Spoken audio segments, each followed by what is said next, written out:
Hi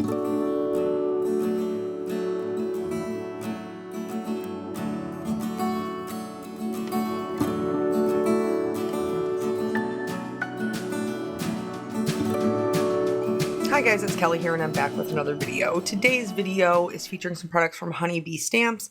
I'm using the burlap 3D embossing folder, the burlap dies. I thought I was going to use these Garden Harvest florals, but I didn't.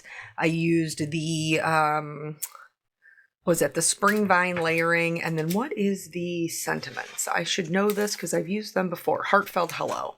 And then eventually we're going to bring in the Autumn Bouquet Lovely Layers. I didn't know I was going to use them until I decided to use them. So here we're going to create a little bit of texture on our background of our card. That's what the embossing folder and the die is for. So I just spritzed my white cardstock with a little bit of water. And then here I wanted to show you, this is a really intricate die. And I know sometimes people have a hard time getting a good impression.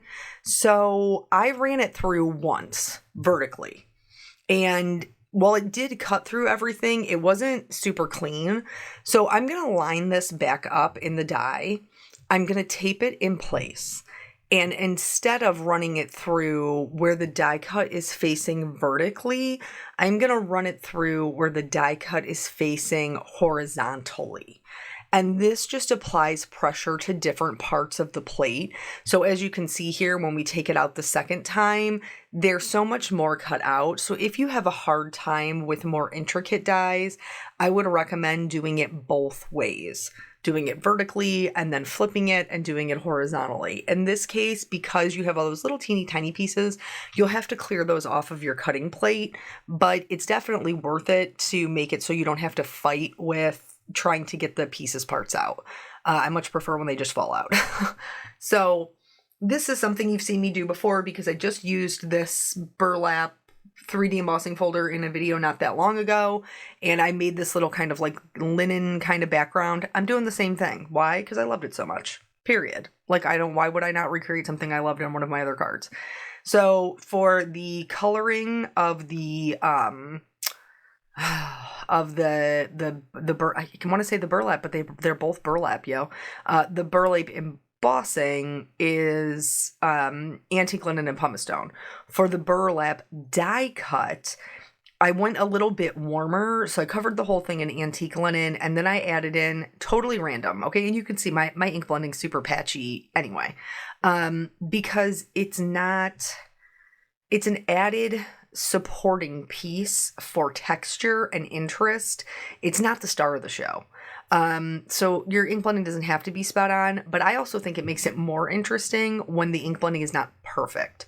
If I had done this in watercolor paper, I would have done spatters and things like that, just to add to that interest, but I just used regular Nina 80 pound. And so I didn't do all that, but please know if you love the look of this, that's totally an option. So once I've gone through and I've added all the warm colors, I went in with, the name is literally frayed burlap. So like, it's a great color for a burlap die. And this is going to be just a bit of a cooler brown. So I wanted to mix the two because I wanted there to be enough contrast between kind of warm and cool in my background.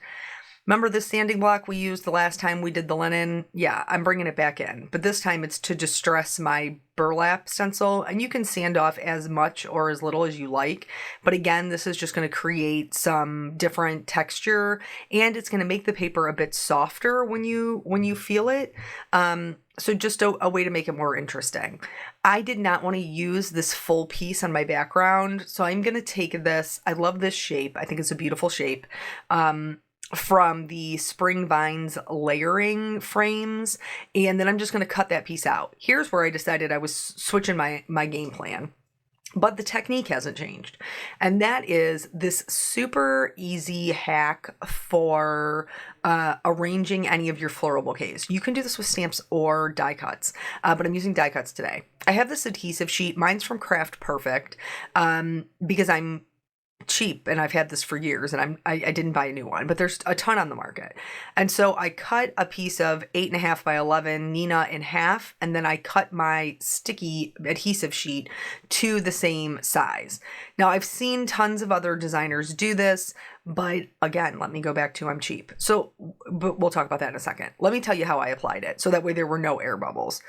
So I peeled just a little bit of the backer off. I lined up my corners, and then as I smoothed out the cardstock onto the adhesive, that is how when I pulled off the backer. So that way I wasn't getting any air bubbles in between. It was just a nice smooth transition, and I had no issues. Now I've done my die Tetris, if you will, and lined them all up. And I'm going to run this through my Spellbinders Platinum 6. The adhesive sheet does make your cardstock thicker, because you have that adhesive and then you have the backer piece. I quite liked it. I'm going to be honest. It didn't have an issue. My dies didn't have an issue cutting through it. I can't speak for all the adhesive sheets, but I can speak for this one. It didn't have any issues cutting through it, but my dies didn't fall out like they usually do, like fall out of the paper. I kind of had to like press them up. And then in some cases, like with the littler flowers, this one here, see, like I had to use my tweezers to kind of just push them out of the hole. Again, that's not something that's completely unusual, but I did feel like my thinner pieces, like these little wheat and the, branch for the cotton, I did feel like it made them a bit more durable because it did add that thickness to it. So that was like an unattended plus of the technique. So I'm going to go in, I'm going to do some Copic coloring on these. I have used these Autumn Bouquet Lovely Layers before, but I actually finger painted them. But this time I wanted to go in and use my Copics. So I stayed, like, obviously we already have a lot of neutrals going on. Okay. I know I'm going to have to bring in a green because I have greenery. So I went with a more muted green that seemed to make sense with the colors that I already had going on in the background. And for me, that was the Y90s family. Now, I didn't want to muddy up the way that everything looked by having, tons of different colors, though I do really like that look. I already knew I had texture on texture and that I was going to be layering die cuts, and so I wanted to try, if I could, to minimize the busyness.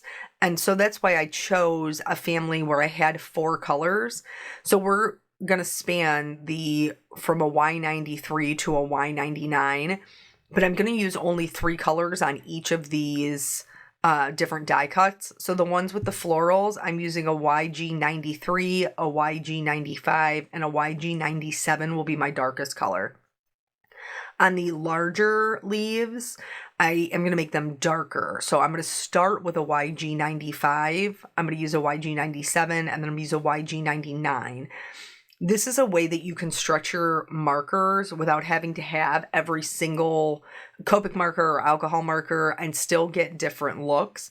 They're going to work well together because they're still in the same color family, but you're going to have different looks to them because one is going to be a lighter shade and one is going to be a darker shade. So they'll still complement each other really nicely, but these are quite desaturated colors. They are the 90s family. And so if you have a 9 in that first slot, that's what talks about their kind of, for lack of a better term, their brightness. And so a 0 is going to be super bright and a 9 is going to be super desaturated. So not a very bright color. But I do really love this. So going in and just adding this particular Lovely Layer set actually doesn't have a ton of layers like you would see in, more of the florals. The cotton just has 2. The other florals, they just have 2. These leaves obviously have none.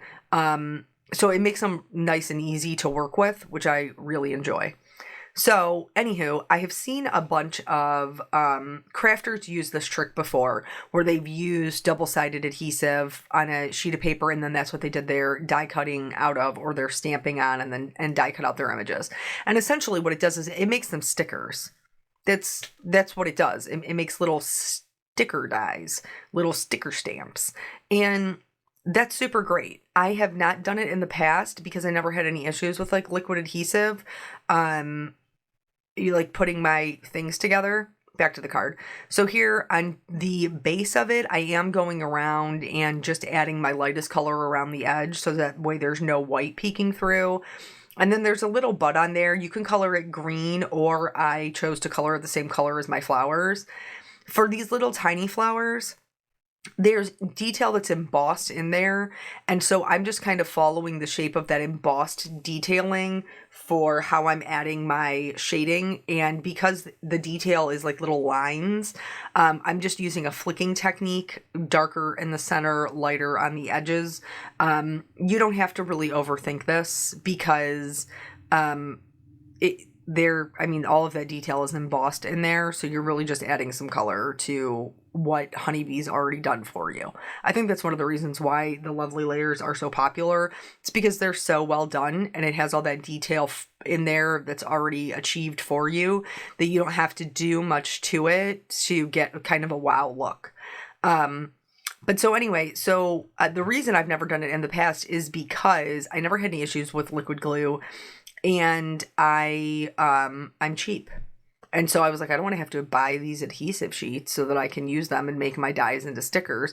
It's the same thing with like an old Xyron machine.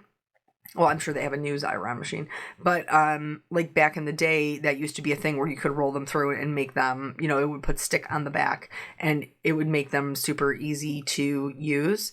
But I never bought one of those either because I was like, I have liquid glue. It's fine. Here's the thing. Here's why I decided to try it. Because I've been working with a lot more dies lately, and I like the way that dies look, especially ones like these, like the Lovely Layers. But I don't like the finicky bits, and I don't like chasing them all over the place. And so I was like, well, let me try this and see if it does make my life easier. And I'm going to go ahead and tell you, even before we get to the part where we put the card together, it totally did make my life easier. And so do I know if this is something I will do every time? No, I don't. Do I think that this is something I'll use when I have a ton of die cutting and I'm trying to arrange stuff and I'm getting super aggravated with chasing stuff around? Yeah, I think I probably will. I think it'll be super helpful. Plus, it makes the coloring of them easier because of that unintended added thickness it gives. It makes them more durable and they're a little bit stiffer, so they're not as fragile when you're working with them. So that's really, really helpful. So here for the cotton, I've chose a middle of the road brown. I feel like it's going to match the brown cardstock pretty well, but this is like, normally I go for an E50s family, but the E50s family is quite warm. And then on the flip side, the E40s family is quite cool. This is the E20 family, and this is like a good, just middle of the road one, where it's not too cool, but it's not too warm. And I thought it was perfect for those cotton stems. Speaking of the cotton, in order to add some shading to the cotton, now obviously we want it to be white, but we do still want it to have some dimension. So I'm using warm grays because all the other colors I'm using are warm. And so I felt like cool would kind of stick out like a sore thumb. So I'm just going in, and on those embossed lines, I'm adding just a little bit of shading. The vast majority of this die cut is still white. This is really just little lines of color. The only exception to that will be when I go in with the W1. And that means I will do a little bit more flicking just to kind of blend those colors out.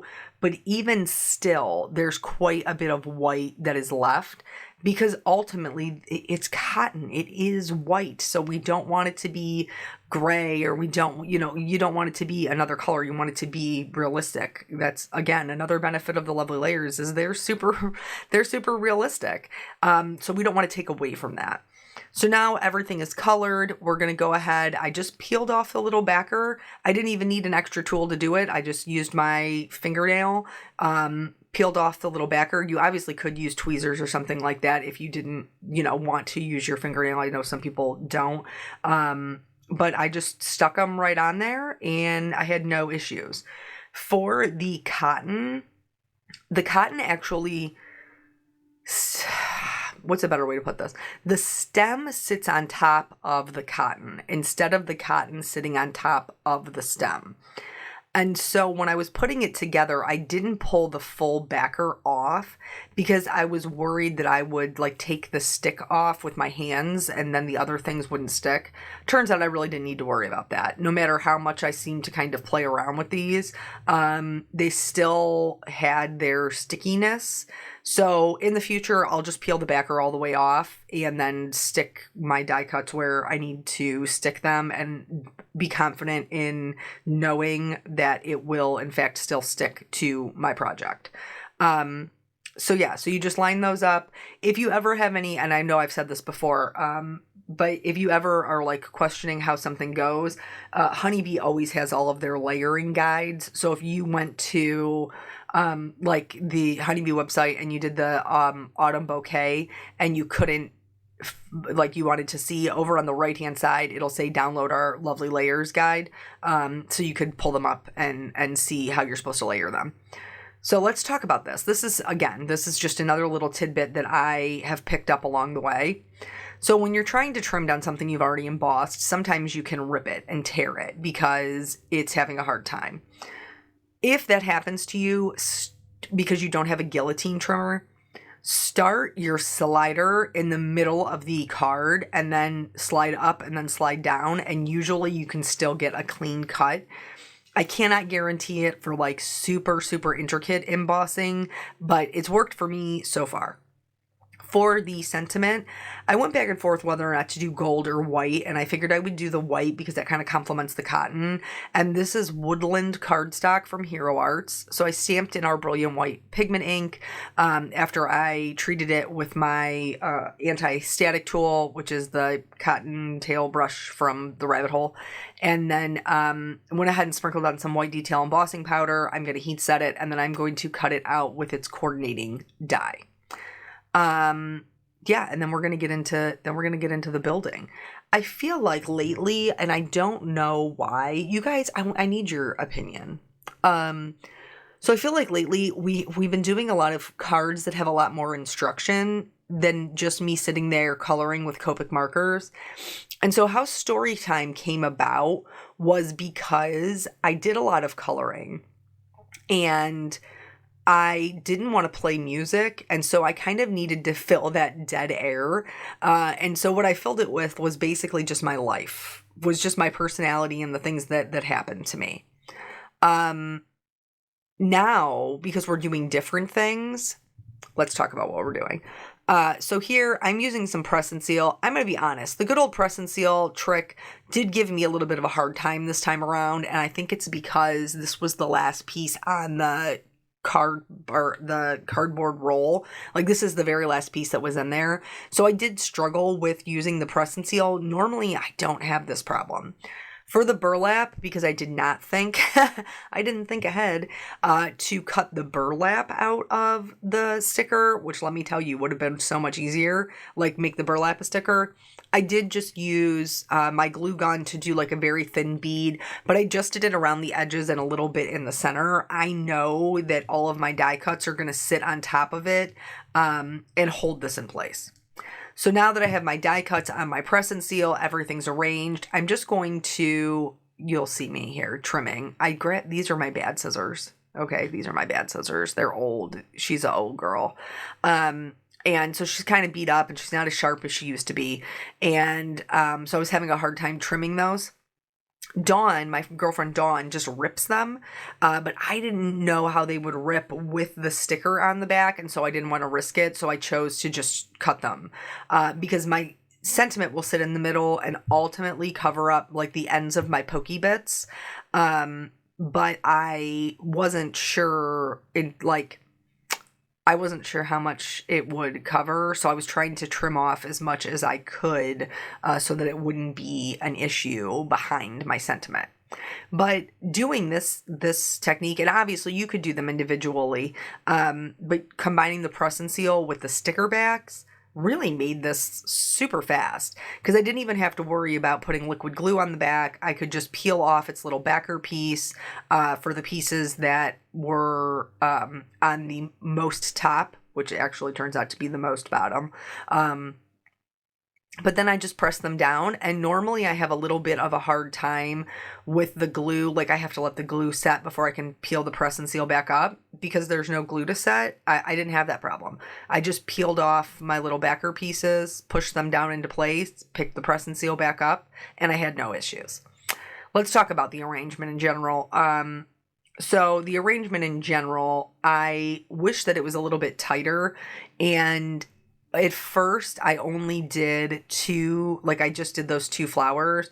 It felt so off balance, and I thought I was going to be fine with it, but I actually had already taken my photos and I was in the middle of editing my video, and I was like, you need another flower, girl. You have to put another flower in there.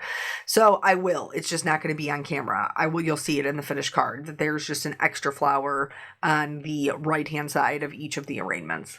So anyway, over the years, that Storytime came about because I was filling up that extra space. But now we're doing different things than just coloring. There's still plenty of time for Storytime in the ones where we're doing a lot of coloring. But in videos like this, where we're doing a little bit of coloring, but not a huge, like it's not, a whole full scene, I do struggle sometimes to get story time in. I still try to give you like little snippets of what's going on in my life, but I would really very much like your opinion. Do you enjoy seeing all kinds of different techniques like we've been doing lately, or would you rather see more videos with longer Copic coloring that include a full-blown story time? Because I started this channel to teach, and I hope that we're still accomplishing that. And over the years, I always felt like that we were chatting, but we were also still learning things. But I'm just, I guess I'm on the struggle bus with finding a balance between story time and techniques. So I would really love your feedback, because this is not just my channel, it's ours together. So I added some gems from the Homestead Harvest gem pack. I did my glitters on my flowers, and then I added some white dots to the center. And then here is like we have 2, and now we have 3.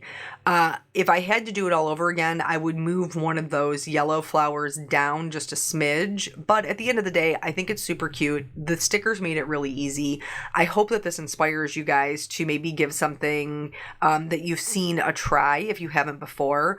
Thank you guys so much for your time. I always appreciate it, and I will catch you on the next video. Bye.